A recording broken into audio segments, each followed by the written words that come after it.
10 years. All of a sudden, the past 2 years, it's like a lot. So,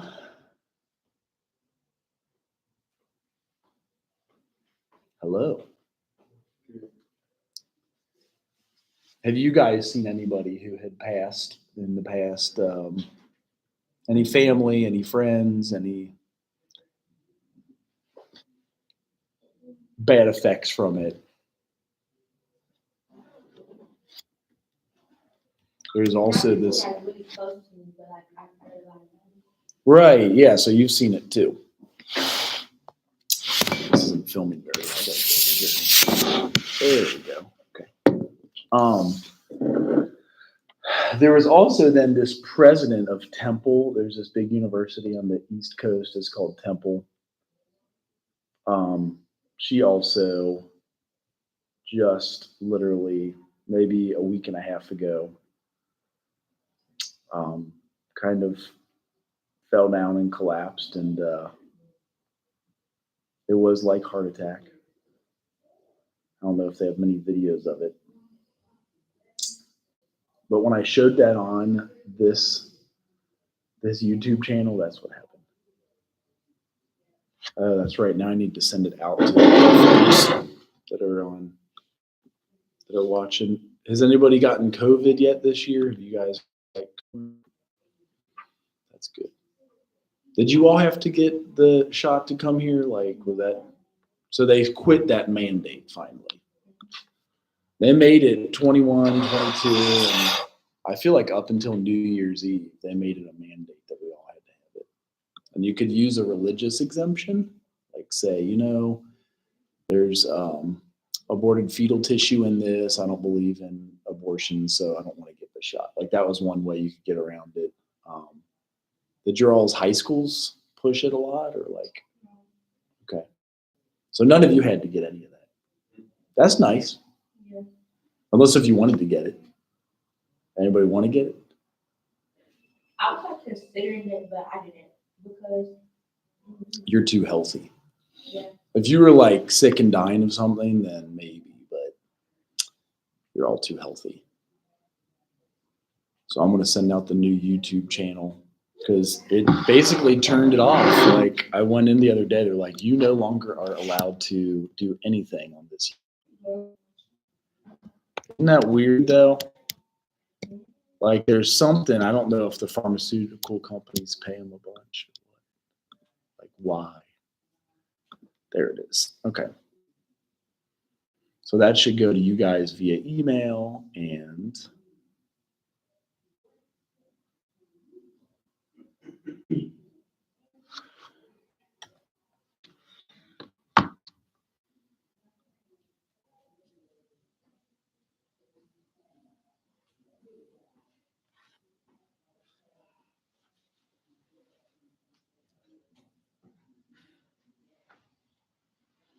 how are you doing?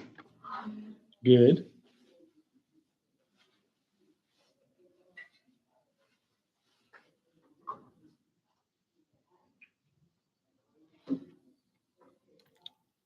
Well, any questions about the National Federation of Social Work and National Association of Social Work?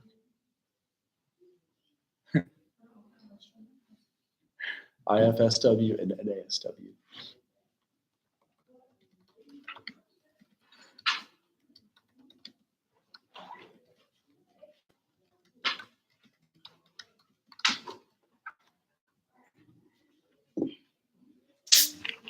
Here's the Temple University woman.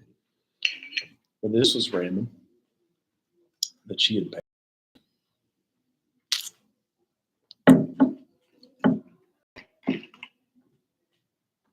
And a lot of these folks kind of forced that. Sadness and grief at Temple University. Outside of the office of the president, workers on Black Bunting tonight. The school announced acting president Joanne Epps died after suffering a sudden event at a memorial service on campus for a well-known curator. There's an ambulance, but I didn't know it was she. Well, Smith tells NBC 10 she was at the event today, heard about the ambulance stationed outside but had no idea it was X who needed medical help. The 72-year-old was rushed to Temple Hospital, where doctors say they did everything they could to keep her alive. My emotions keep thinking, why? You know, why now? Epps took over as the school's leader in April after Case Lingard resigned from the job.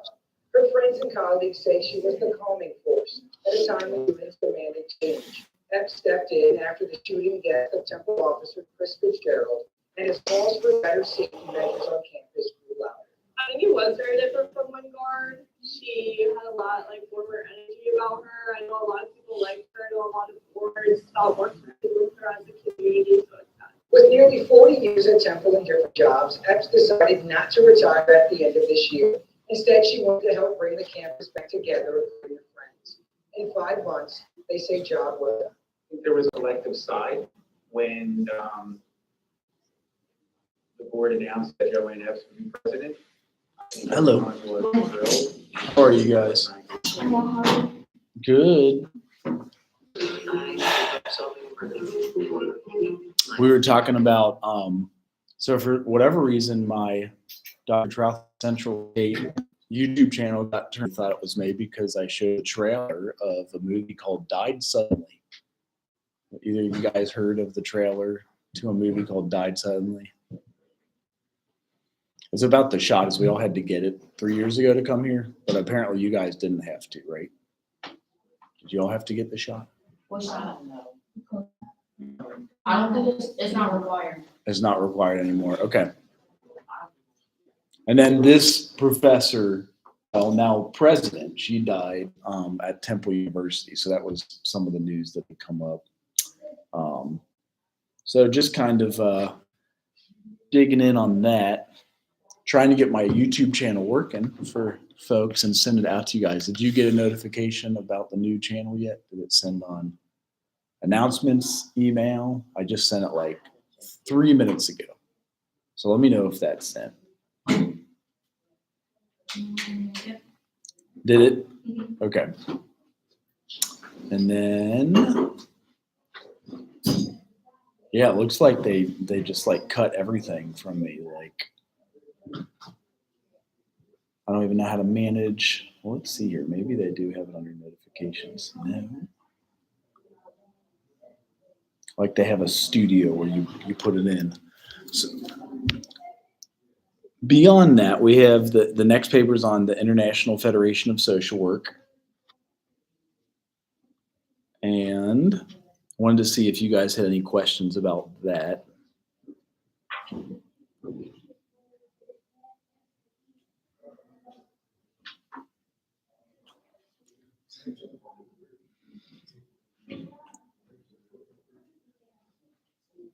Here's your assignments. Oh, wow. Gave me 3 months. So the channel doesn't work until next semester, December 22nd. Holy crap. That's kind of crazy.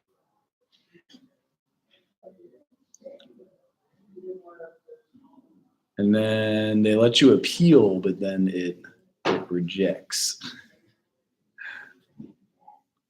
Interesting. Anybody else have a YouTube channel on here?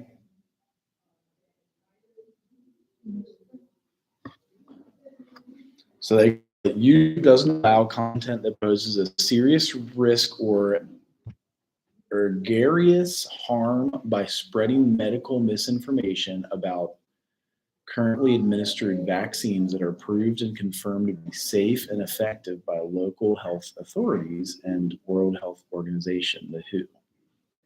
Interesting. Okay.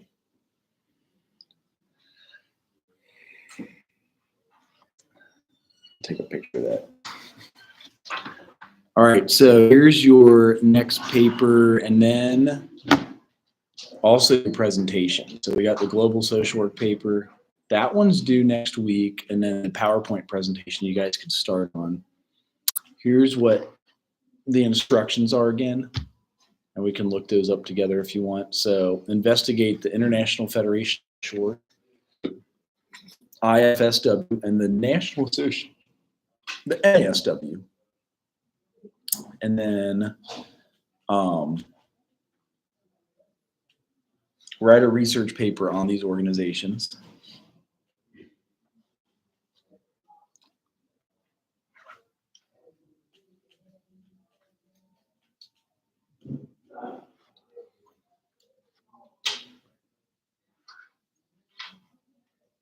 The paper should include a description of the organization and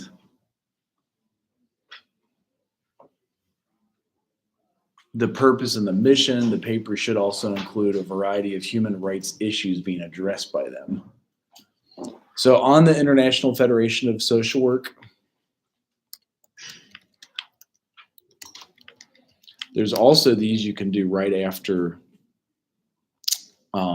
you guys graduate. One of them is called the Peace Corps, and then another is called the Jesuit Volunteer Corps.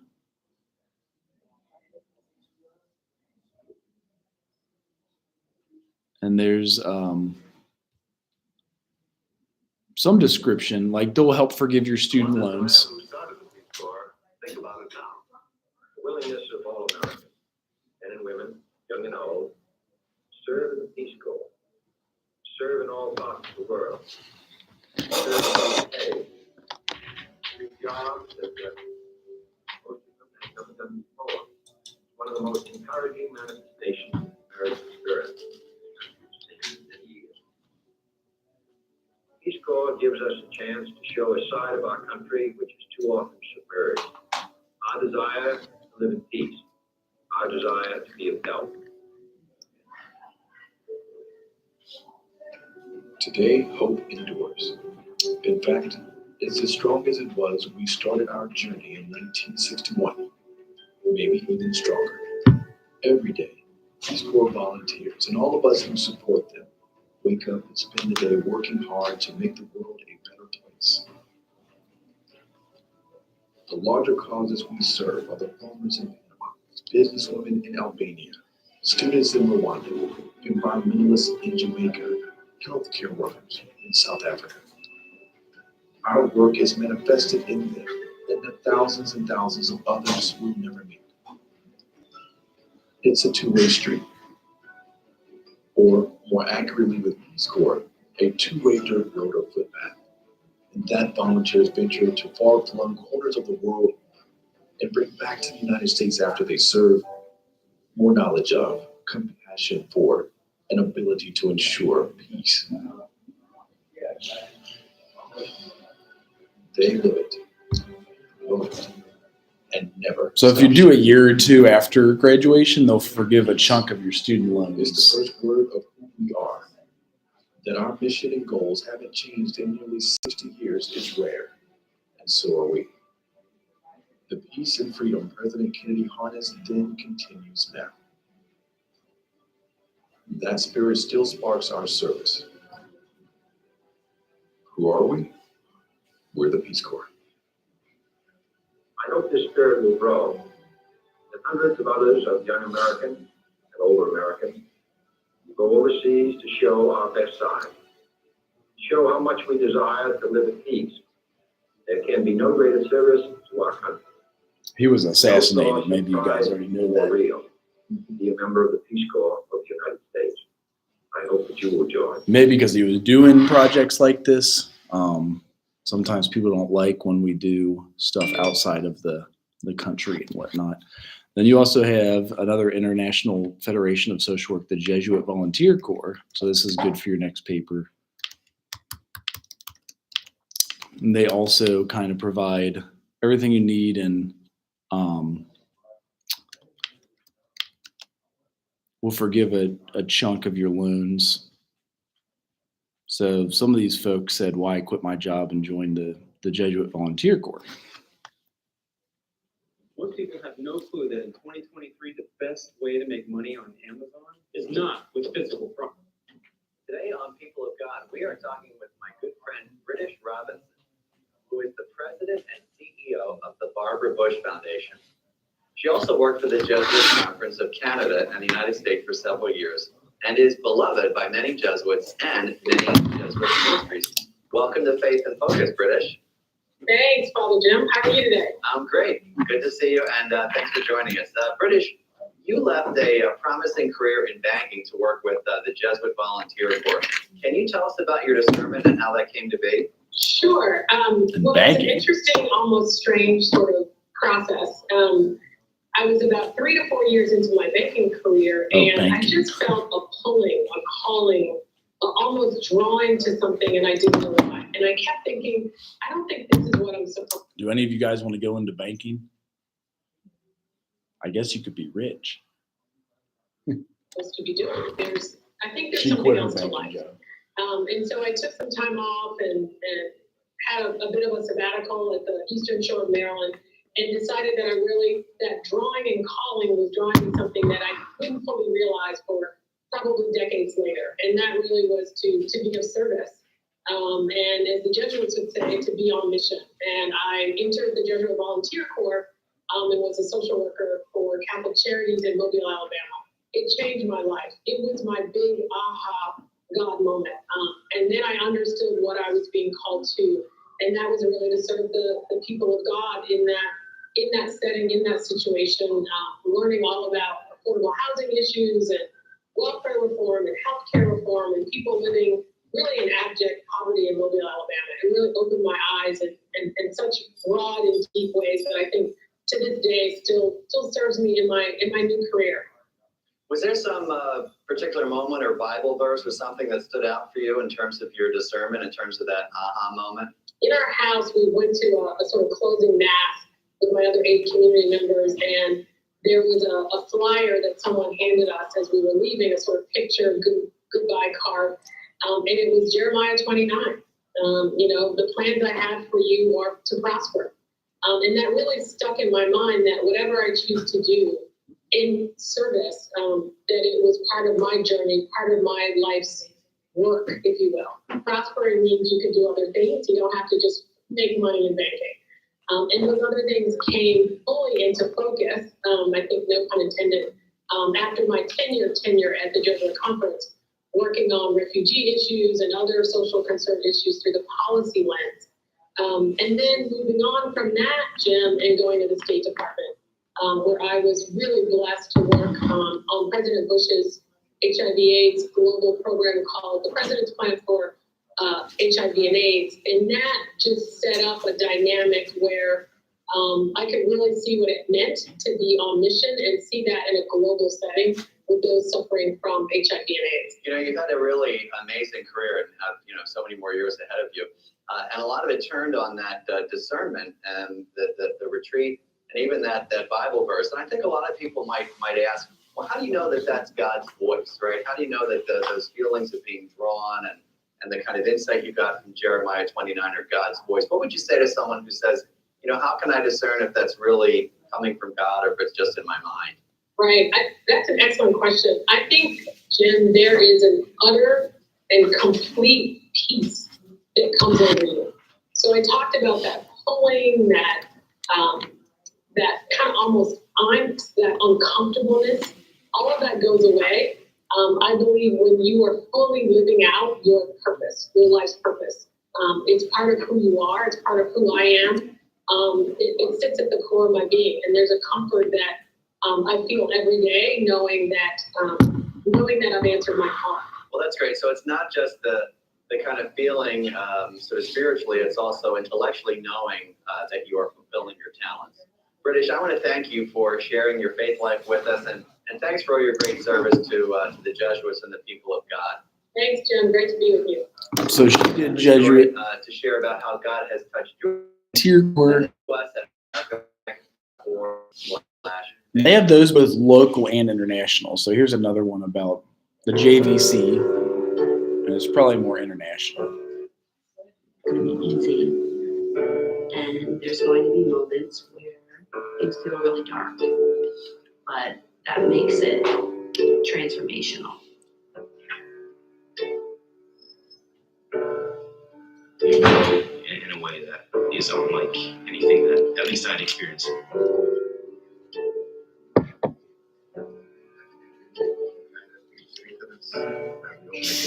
See your face and each and every one of our guests. Thank you for the opportunity to serve you as we serve others. JVC is an opportunity to live and work for a year, serving others, working with disadvantaged and marginalized. Just being present for another person goes a long way. To sit down next to somebody and talk to them and ask them how their weekend was. Just to be a person to listen to them, because if you think about it, throughout the day, they may not have anybody else to talk to besides you for that 5 minutes on the bench.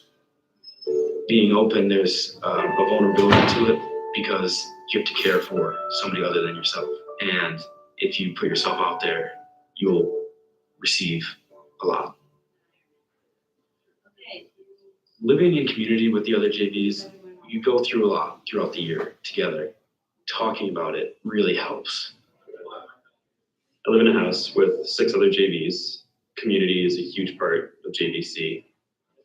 We're also different, and people are exposing each other to different viewpoints and different ways of doing things. These are some of the most real relationships I've had with people who are relatively strangers less than a year ago. I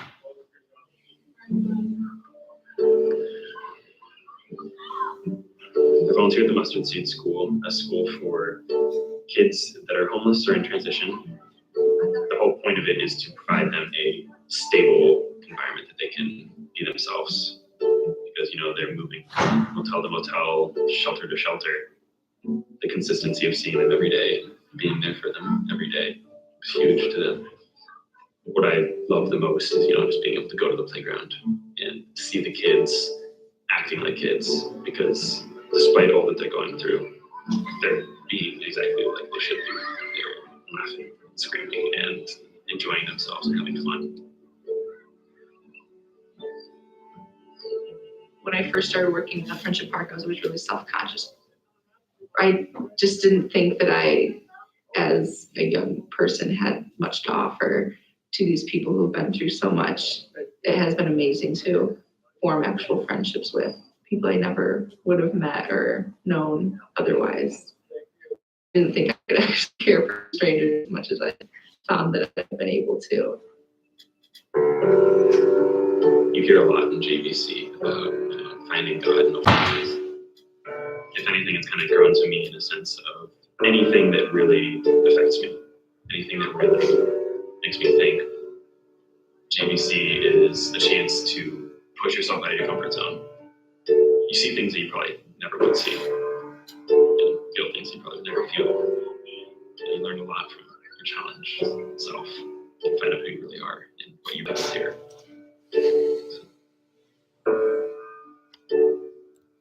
So that's the JVC one. There's also, I mistyped, there's one that's Jesuit Volunteer International, and that's more of the international one. And they all have the chance to forgive some of your loans and if you do a year or two after graduation for them, kind of similar to like the scholarships we're offering right now to juniors and seniors. If you work for these organizations for 2 years, I think our maximum scholarship is $10,000 right now. So you work for like a community behavioral health center in Ohio for 12 months. And then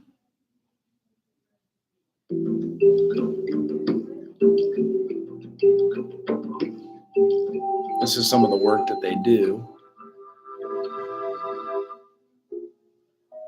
My name is Rahela Dessler, and I am 19 years old. I live with my mother and my twin brother, as my father passed away when I was just a child. We live in a garbage dump site in Addis Ababa, commonly known as Corp. My mother did her best to raise me and my brother. She worked as a day laborer, washing other people's clothes, and collected and sold recyclable items from Corp. My mother lives with HIV/AIDS, and my brother and I do everything to care for her. My brother and I used to attend school until 3 p.m. and then collect and sell plastic bottles and metals from the garbage. We didn't have time to study, and we ate anything we found. Core is a dangerous place, especially for a girl. I have been victim to harassment, and I know many girls my age who have been raped. My brother couldn't bear to see me work there, so he quit school in the 6th grade to work full-time in the dump. His sacrifice breaks my heart. Because of my brother, I was able to graduate high school, and I went off to get my associate's degree at Kutebe Metropolitan University. Learning at the university was difficult for me. Being from the garbage dump community was a barrier for me to interact casually with my peers. My classmates came from good families and they dressed well. My clothes were always torn or dirty, which made me feel isolated. I faced financial challenges as well, as the college was 20 kilometers from my home. I had to rent a house closer to the university, which I shared with 3 other students. Living in the rental house presented its own set of problems. We couldn't turn on the lights to study at night, and we always went to bed with empty stomachs.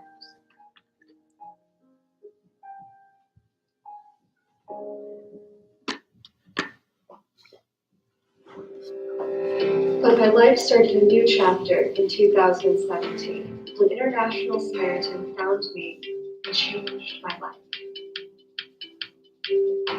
International Samaritan gave me clothing as well as money for transportation and food. I split the money for my rent, living expenses, and university expenses.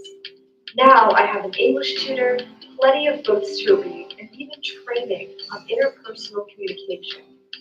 Since I am an English language student in the college, this greatly improved my academic performance.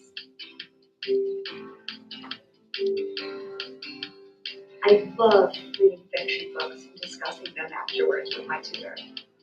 Most of the books featured characters with similar experiences and environments as mine. I have been able to apply the life lessons from these readings to my own life. My readings have helped me become a strong and confident woman. Since International Samaritan started supporting me, everything I need to succeed in my studies has been provided, and I have never been so grateful. My mother and brother don't work in the dump anymore because of the support from International Samaritan and me now being a teacher. With International Samaritan support, I finished college and obtained my diploma in teaching. Graduation day was a very emotional day for my entire family. I felt like I was given a new life. Going forward, I want to be a good teacher and help make my students strong. Now that I am teaching at Caranio Magdalena School and supporting my family, my brother can pursue his education.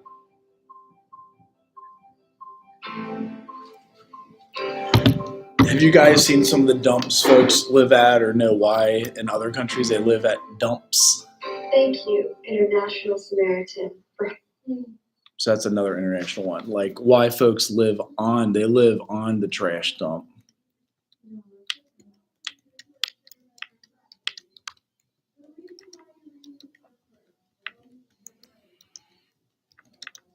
I'm surprised how many things that come up when you do search. They risk their lives at one of the largest landfills. So what would you all think if somebody's living on a trash dump? What do you think? What's that? It sounds crazy as hell. I had to visit one in Nicaragua once. I was like, what the hell? So it's very common.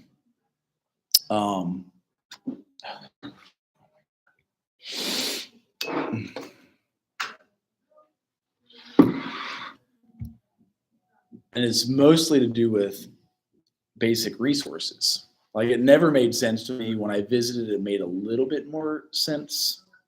Here's one in Kenya. So the one I visited was Nicaragua.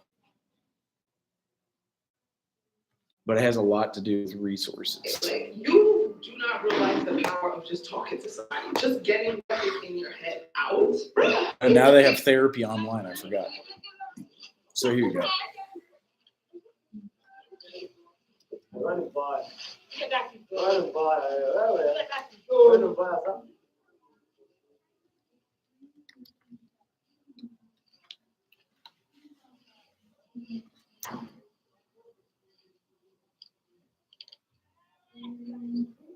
So usually they're looking for something if it's half-eaten Quello food. che piano, nella tua voce piano.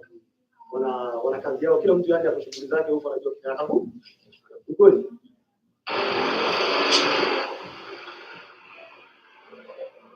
And they kind of dig through for finding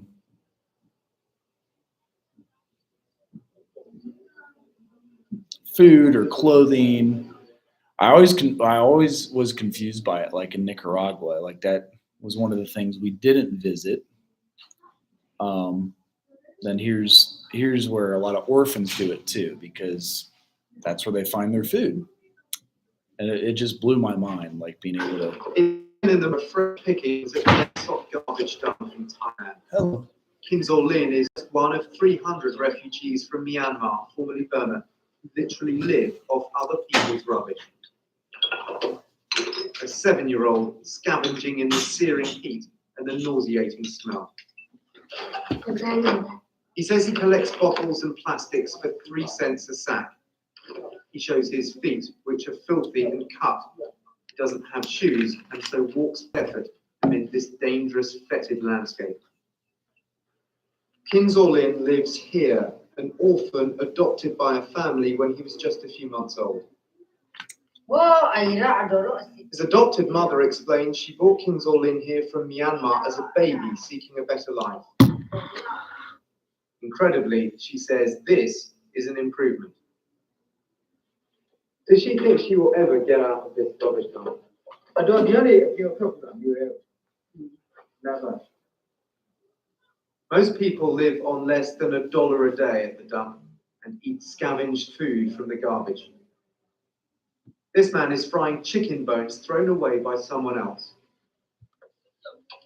This isn't a life, it's an existence, one that Kinzor Lin endures every single day. The one question that keeps going through my mind here is how on earth it can be allowed that a 7-year-old has spent his entire life living in this, his childhood consumed by poverty and squalor. There are 9 government-run refugee camps in Thailand for those who flee Myanmar in fear of their lives, which the UN supports, but not everyone qualifies for help. A UN spokeswoman explained why. In order to be qualified as a refugee, you have to establish that you are fleeing, fighting, or persecution, or well-founded fear of persecution. So not everybody would qualify. And these people fear if they go to the refugee camps, they'll be classed as economic migrants and deported. So they say they're effectively trapped at the dump with no money to go elsewhere and no prospects back home. There's no jobs for people. The cost of living is increasing. The salary, the average salary is something like 20,000 baht, less than $20 a month. You can't live on that. Some people are trying to help those at the dump. Himananda is a Burmese exiled monk who comes here to hand out food, sweets, and soap, inspiring others as well. When I first came here, I didn't believe what I saw, basically, and I could not stop thinking about it. I could never understand how it is to grow up in a garbage dump. But Kinzor Lin understands only too well. It's the only life this little boy has ever known. Dan Rivers, Mae Sot, Thailand. Are your kids in grade? So that's another kind of international thing that comes up. We have more welfare programs in the United States, so people don't live on trash dumps, but it's super common in like lots of other countries just to live right next to the trash dump. Maybe you find like pieces of housing that they put up on the edge of it. And then when a new dump comes in, they'll go in and look for a half-eaten banana or a half, I don't know what else would be safe to eat. But just food. What's that? Right. Well, they're just surviving. So that is more of the international stuff. One last one is called AmeriCorps. Have you guys heard of AmeriCorps before? Or know anybody who does it?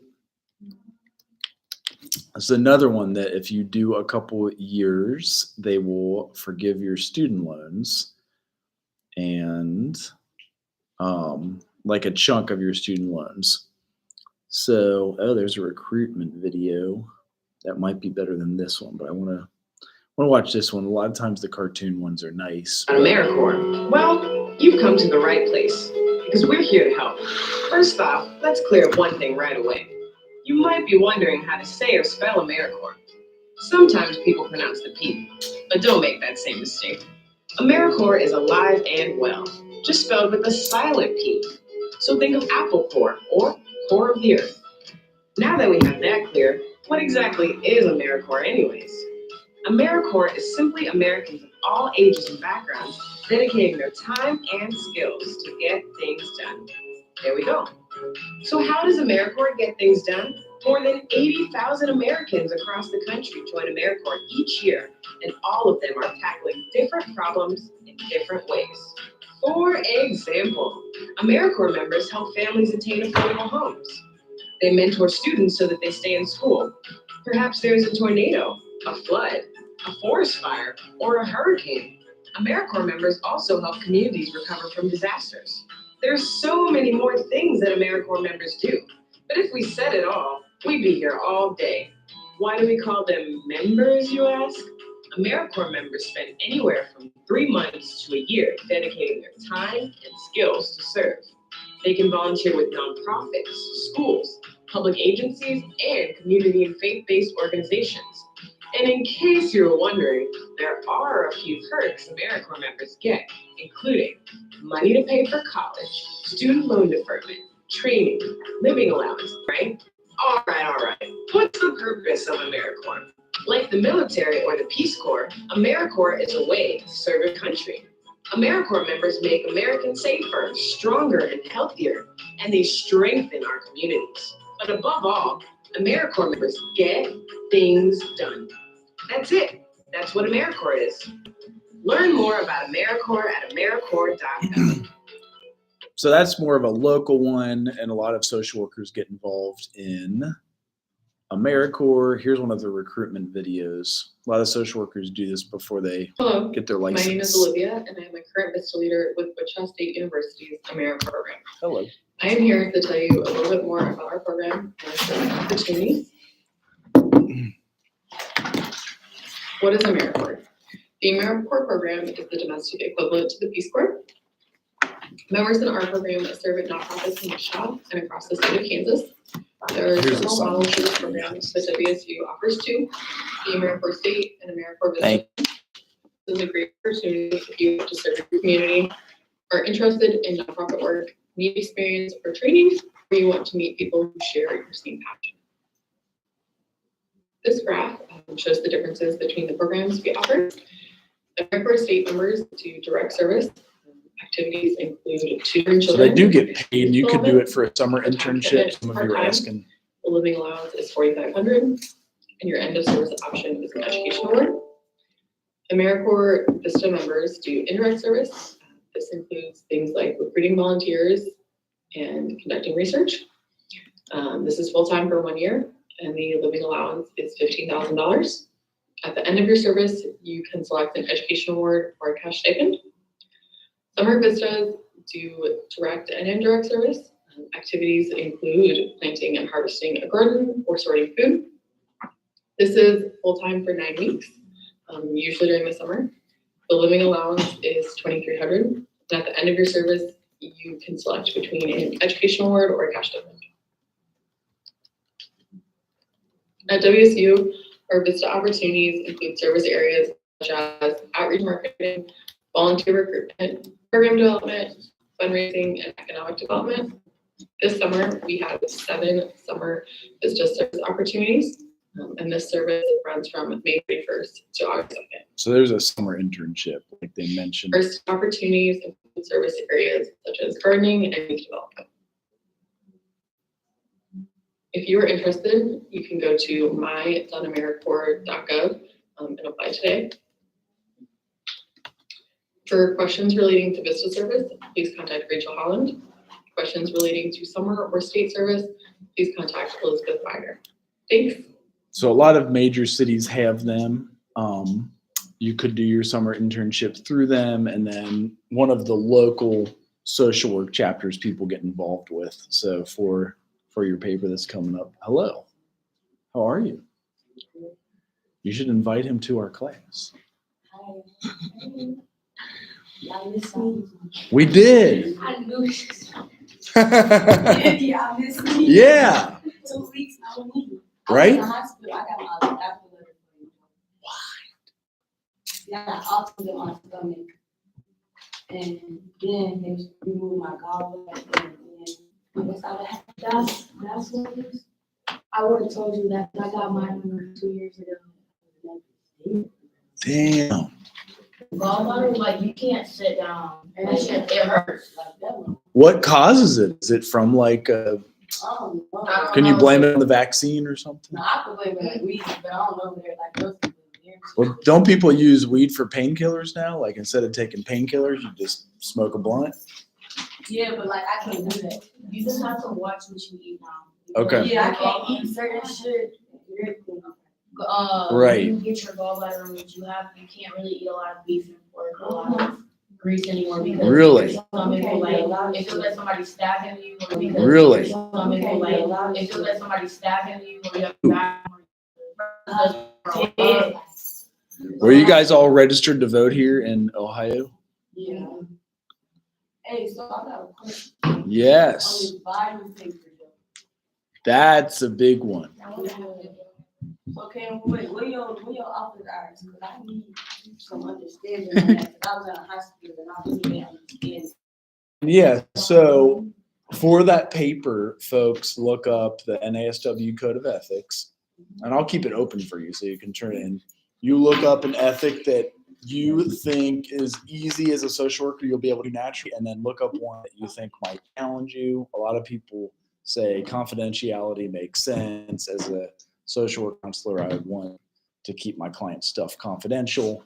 One that people are challenged by, I always give this example, is people are like, it says no physical touch, like no hugging, and people are like,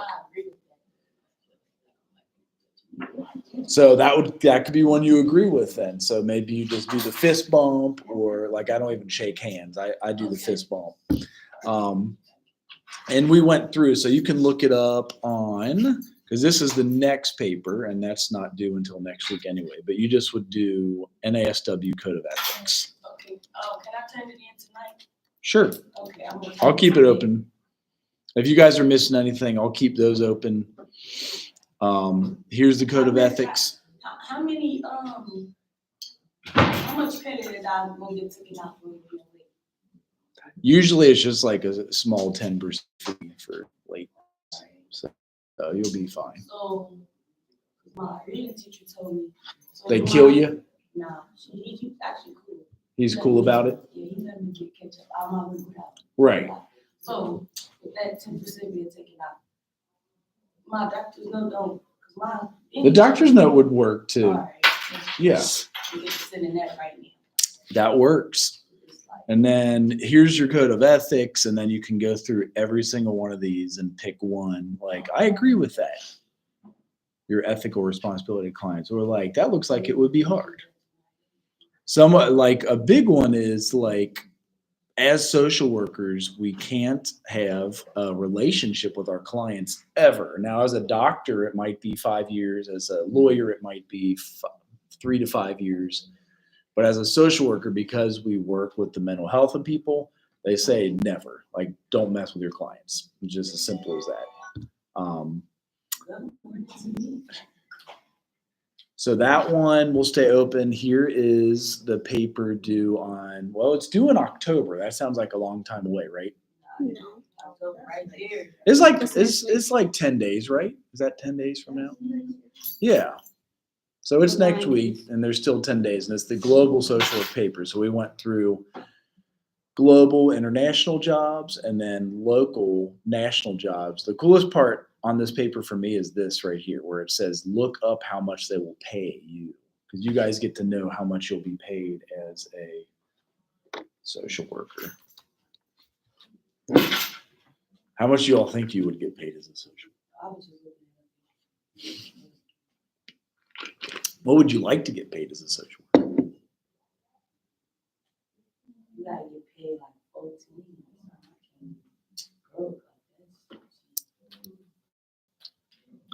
14 an hour. No, you gotta get paid. A week. For a week. Okay. 14 times, how many weeks are in a year? Is it 52? 14 times 52? That's 700,000 a year, right? That would be 700,000 a year. That would be a nice job. Okay. So yeah, that's the best part of the paper. So you can spend like page and a half on what is the International Federation of Social Workers, page and a half on what is the National Association of Social Workers, and like, you know, cite their mission statement, do APA, and then the end, write up how much you get paid as a social worker in those jobs. And then that's all that I have for you guys today. Anybody want to do Peace Corps, AmeriCorps, or any of those that we just watched? They help forgive your student loans, which is nice.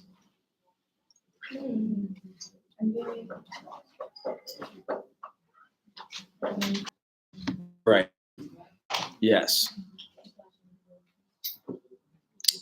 Well, that's all that we have, and then we'll go over the next assignment next class. That's the presentation you'll give. Where is that? Right here. Okay. So we'll go over that one next.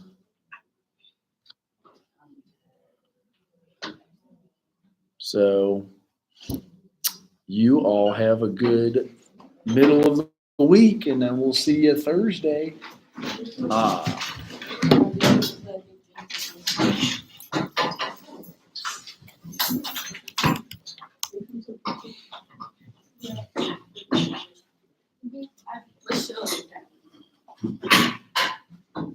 just think it's like, when I look up your name on email, what's your name?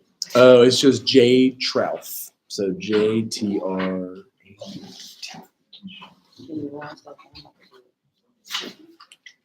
So tired. They want to buy my car. I hate when they send you a random text message. They're like, we want to buy your car. She let them. No, they look into hustle. That's what they're doing. They're like, whenever there's a cold call, it's sketchy like that. I have a question about my grade too. Sure. I was just confused on why it's a D. Did you do everything? Usually there's feedback in your papers. I just looked at my midterm grades, and it said D. So did you turn everything in? That would be the first question. Okay. And then did you turn everything in on time? Yeah. And then how do you spell your last name? CARTER. Okay. I can look it up for you. You probably, did you follow the exact instructions? So like the first paper was 2 to 3, the second paper was 3 to 4, also doing APA style. So making sure. Okay. Then I'm confused too. It sounds like you should have an A. I'm trying to make sure. I gotta make sure I can know that. Right. So just Carter? Ashley Carter. Okay. Let's go to, that's interesting.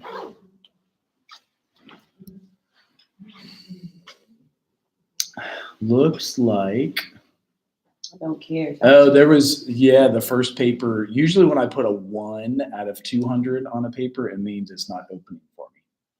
Okay. And then I'll write that in the comments. So this one right here, it says, can you re-upload? It won't show. And so that one, oh, J Trouth, JTR. Can I send it to you right now? Yeah, that's fine. And remember, the midterm grades aren't permanent. It's usually just I like, know, but I'm trying to get it in the bud. that's what it shows me when I try to open it. Okay. J. TRAU. I'm sorry, I know you're tired of me asking.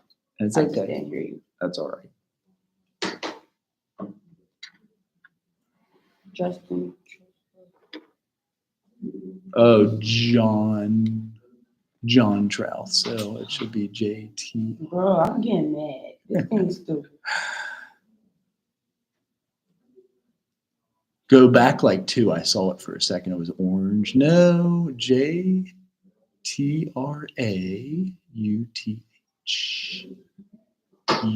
I see it on the bottom. That's it. Yes. It Yeah. never just took me that long to find it. So you called your first one Careers NASW, and then it was a PDF. Maybe it won't open because it was a PDF. That's how I turn my English papers in. I probably gotta turn it. Usually, like Word is a big way to do it. And they are really, really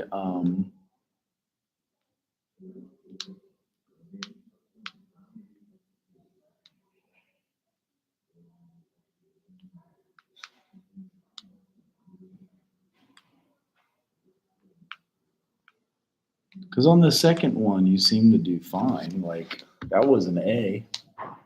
Boy, I'm about to go home and do my. That one opened too. That's I got a weird. question. You know you used to do the second one. Can you give me cues to be like? What's The your way you- Instagram? The value. Instagram. Like the way you like formatted this, cause like I can see like. You wanna say this? I don't know. That's good. What did you need? Oh, the APA stuff. Yeah. Usually people pick like one that they vibe with. They're like, oh, that would be easy and I could do that and be confidential. So how much? How many pounds on this paper? So I remember the first one was 2 to 3. I bet values it's usually up by 1. That's probably 3 to 4. Next one's this is a photograph of it. Oh, I like you. I'm gonna text you right is now. is that your? What's your next class? I got a class right after this, upstairs, intro to psychology. I got it. Right. Who teaches that?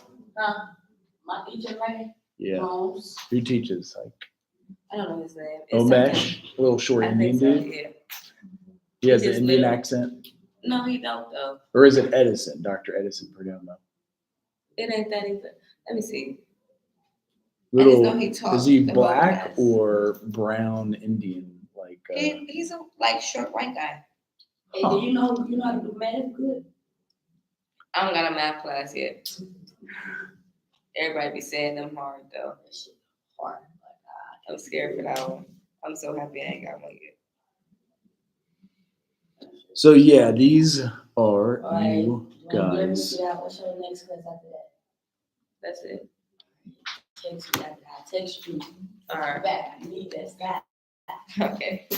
That's right. Let's see. This him.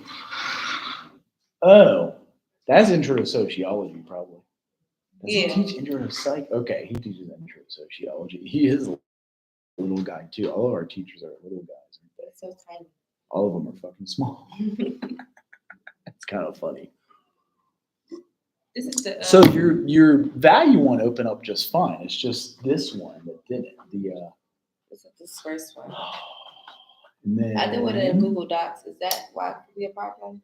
yeah, but sometimes people just send a link to that, and so and then so you're able to naturally write like this. You're just a good writer.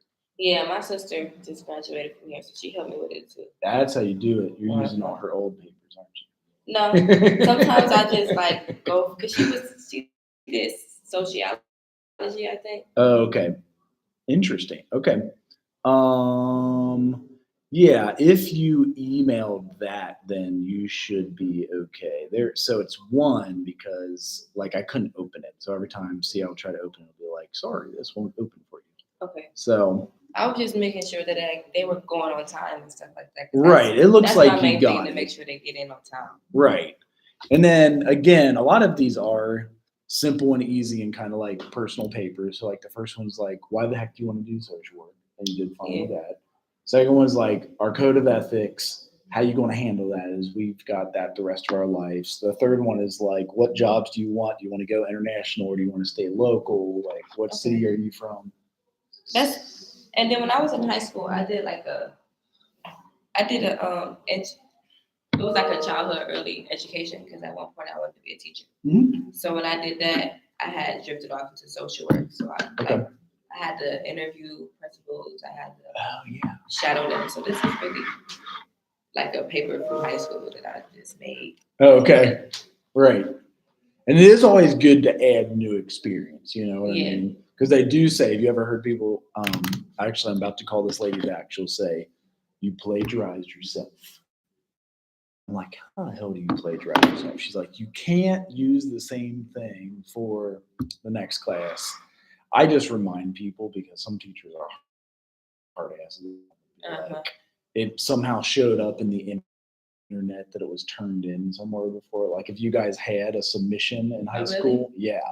And so be careful, that's all I'm saying, you know, and then try to add new stuff. So like add your new experience. with Yeah, it. I was just saying like me experiencing like even shadowing them, it was easier for me to like write it and then see what they was going through. And then my mom, Cleveland.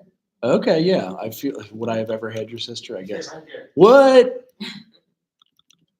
So